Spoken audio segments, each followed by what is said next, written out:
मी मुख्यमंत्री व फुलंब्री तहसीलदार यांचा जाहीर निषेध करतो। अरे मी एक शेतकरीचा मुलगा आहे, शेतकरीच काय वेदना असतं हे शेतकऱ्याच माहीत असतं। गेल्या 5 दिवसापासून अन्नाचा कणही खाल्ला नाही। सन्माननीय बच्चूगौड साहेब यांची तब्येत बिघडत चालली तर या शासनाला कुठेही जाग येत नाही। मी या शासनाचा जाहीर निषेध करतो व शासनाला सांगतो, मुख्यमंत्री महोदय हे आमच्या शेतकऱ्याचे कपडे घ्या पण आम्हाला कर्ज माफी द्या। अरे या शेतकरी यांना काय असते, रोज एक शेतकरी आत्महत्या करतोय, रोज एका लेकीचा बाप आत्महत्या करतोय, त्या लेकीवर काय वेळ येते हे शेतकऱ्याच्या मुलालाच माहीत असतं।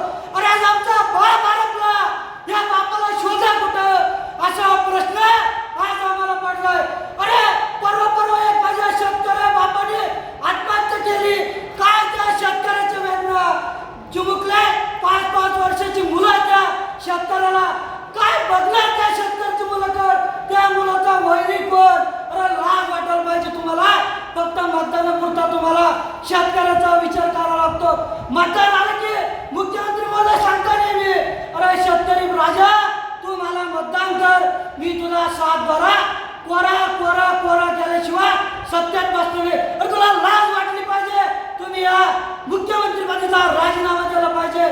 खोटं बोलून तुम्ही जे आमचे शेतकरी मायबापाचे मतदान घेतलं, आज तुमच्यावर धिक्कार करतो मी एक शेतकऱ्याचा मुलगा असून। अरे काय वेदना त्या शेतकऱ्याची तुम्हाला सांगावं कसं, तुम्ही बेस्ट यशाच्या आवाज बसला पण विचार करा आमच्या शेतकरी मायबापा राजाचा काय वेदना असेल। त्या माझ्या शेतकरी बापाला आत्महत्या केली परवाच्या रोजी, अरे त्या बाईच्या